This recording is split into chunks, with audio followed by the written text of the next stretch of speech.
We're looking forward to Annette Wilson. She's coming from Berlin right now, from Fraunhofer FOKUS, and she will talk about Get Involved, and she will talk about the FIcontent app competitions.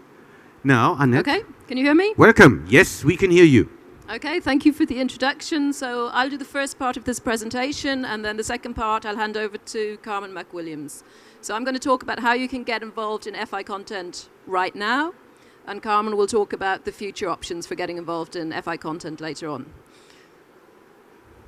So you've already heard a lot about FIcontent, but just to recap the project, if you like, in a nutshell, we've developed 3 main platforms. So the challenge was, how can we develop things for the future internet that are based around media, that are based around content, as the name FIcontent suggests. So we've basically got 3 main categories of platforms. We've got social connected TV, smart city services, and pervasive games. So we've just heard quite a lot about pervasive games. Basically, they've done applications that can be roughly or broadly divided into 3 tiers. We've got augmented reality board games, which you can see at the back of the stand here. There are demos. They also have location-based installations, so in cinemas. Marcel showed you some examples. And they're also looking at citywide gaming. So in the social connected TV platform, we've tried to address the question of TVs are now connected. We've got the internet on the TV. How can we develop applications that are useful? How can we develop technology that other people can use to build really, really good, sensible apps? So we've looked at the whole multi-screen interaction. We've looked at the issues of finding this content, because there's so much more content to find now on the television. So we've got search and discovery. We're looking at the whole social aspect. And there's also the issue of trust and privacy in TVs. In smart city services, we've developed reference implementations of smart city services. So we're looking at stuff like geo-localized, personalized mobile information. We're looking at streaming of audio and video content. And we're using open data as much as we can. So FIcontent, we don't just have the applications, we also do experimentation.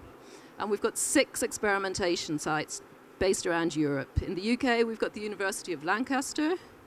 In Germany, we've got Cologne, which Carmen leads the Cologne experimentation site. We've got the Berlin experimentation site, which FOKUS lead, involved in Berlin. We've got FOKUS, and we've got RBB, and also IRT. We've got Zurich, we've just heard about. We've got Zurich in Switzerland. In France, we have Brittany, and in Spain, we have Barcelona. So these experimentation sites are really important, because we're not just developing technology, we're just making sure that this technology is really robust. So we're doing large-scale field trials. We're starting off doing lab tests, depending on how far developed the different applications are. And then we're moving up to large-scale field trials. So in Berlin, for example, in the area of social connected TV, we've got applications that are on air. We've got the ARD EPG, which is using the second screen framework, which was developed within FIcontent, and that is on air as well. So we have a dedicated panel of households testing it, but we also have a service that's on air, and that can be used by any member of the public that has a HBB TV set-top box or television at home. And similar experimentations are happening at all the different experimentation sites. We're coming to the end of the first round of experimentations, and then in July we'll have a second round of experimentations with more integration of all the enablers. So what we really want to talk about at the moment is not just what we've done, but it's also how you can get involved in it if you're interested. So you can get support from us and you can get funding, and there are 3 main instruments for doing this. The first one was we issued an open call. Unfortunately, that's closed, but it was very successful. We've got competitions and hackathons, they're ongoing.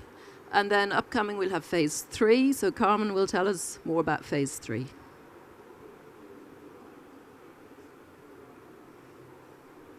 Okay, so just to bring you up to date on the open call. The open call actually closed on the 8th of January. And we had 1.35 million euros to spend on the open call. So we hoped to attract somewhere between 8 and 10 new proposals. We were overwhelmed by the amount of proposals we received. We received 106 proposals for this open call. So that was a lot of work for us to actually go through the evaluation process. We had to have a huge number of evaluators. The whole process had to be very transparent. Unfortunately, I can't give you the results because it's not quite closed yet. What we can say is that we have just sent a list to the Commission, a short list of the companies that we want to be involved. So we hope that as of April, we'll have probably 8 new companies involved in FIcontent. They'll be full members of FIcontent for a year. They'll develop with us. Their developments will complement the developments we've already done. So what did this show us?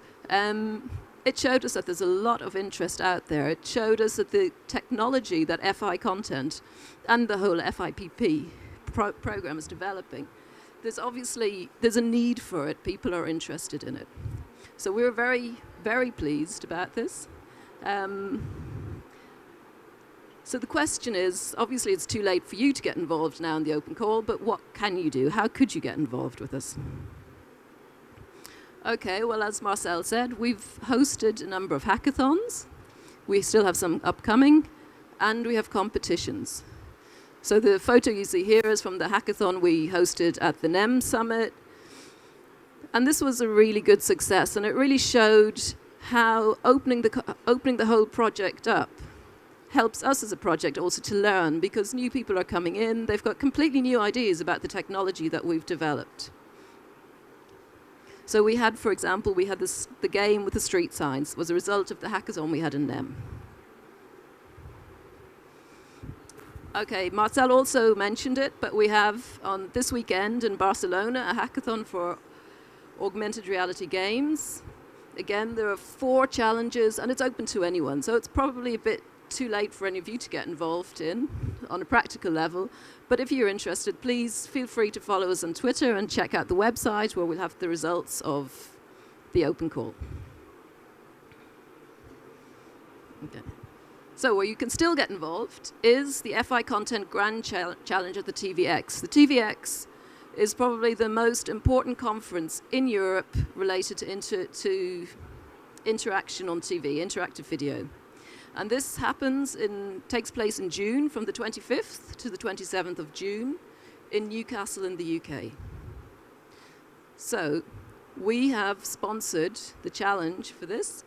And the challenge is to create a content and company application for connected and hybrid TV. Submission deadline is the 30th of April. So please, anyone that feels interested can submit their idea by the 30th of April via the website of the TVX.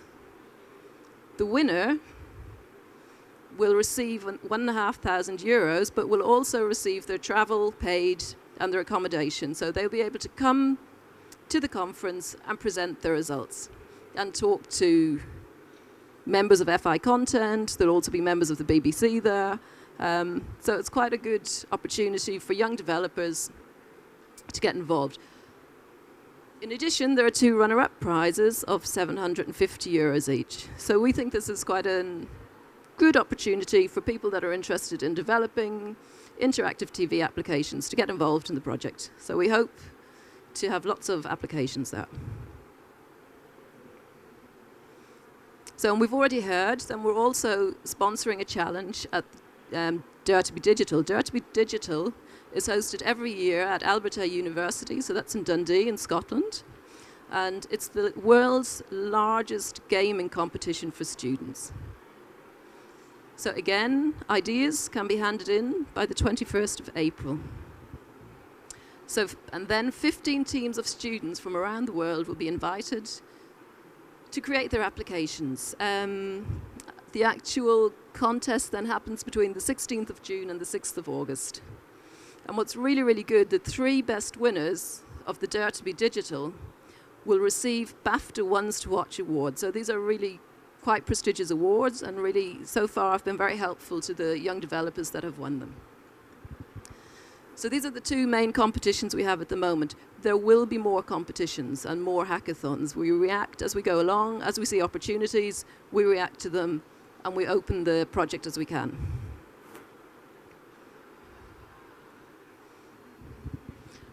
Okay, so I said there were 3 ways to get involved in the project. There are others. So there was the open call, the competitions, and there's the upcoming phase 3 projects.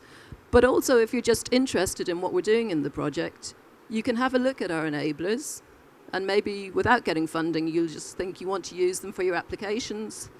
So where do you find information about them? Well, if you visit our website, the mediafi.org, there's a section called Open Platforms. And this lists the technologies. This lists all the specific enablers that we've developed.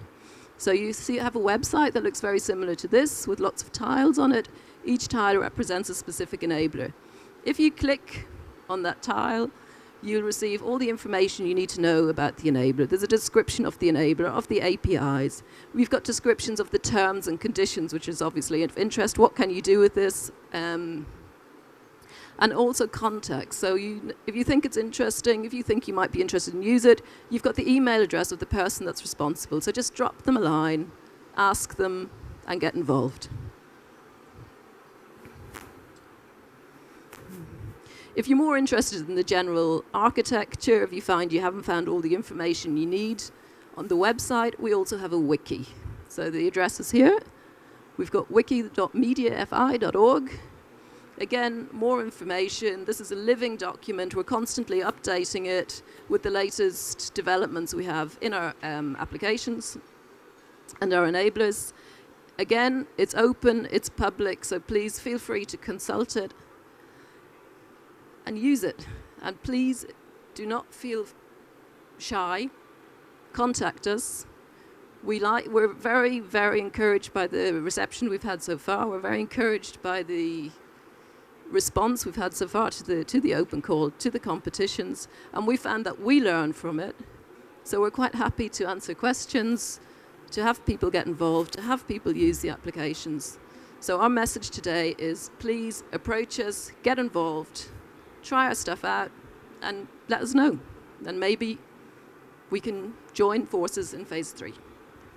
So now... Maybe there are questions in this moment. I mean, if there are, we can address them. Do you have a website where all these competitions are listed, and is that on the mediafi.org? That's on the mediafi.org. There's a section called competitions, and there you'll find all the information about any ongoing or upcoming competitions or hackathons. Mm-hmm. You had this accompanying media for connected and hybrid TVs. Will you talk about this in more detail? Because when we can we go back 2 slides, because maybe to better understand what is it? Create content accompanying applications for connected and hybrid TV. So do you have sort of a dream application, something that you miss in your everyday media consumption, that something you're really looking for? I think we've created, within FIcontent, we have, for example, we've got the second screen framework. So if you look at our demos, this is a framework that allows you to connect your mobile device with the application on your TV. And you brought the demo with you. There's a demo here. Yeah, okay. Now, but we have to tell the people that they really can feel and bite in it. So the second screen demo is right there in front, and this is a platform that we can use to. And this can be used, yes. This is one of the, as it's called, the enabling technologies, the specific enablers that we've developed in FIcontent. So this can be used, and in fact, it was developed by the IoT, but now we as FOKUS have incorporated it into one of our demos and have come up with a completely different use to it than has been used somewhere else in the project. Mm-hmm. So it's an example of a specific enabler that can be used in lots of places. We're using the content enrichment specific enabler, which allows you to enrich content. So we feel we've sown the seeds to create really good services and applications. Mm-hmm. And I think what we need now is creative SMEs and developers to come along and look at these demos, look at the specific enablers we've done, and use their creativity, use their knowledge to come up with whole new concepts of what you can do with this technology. All right, so thank you very much for these competitions and for the invitation.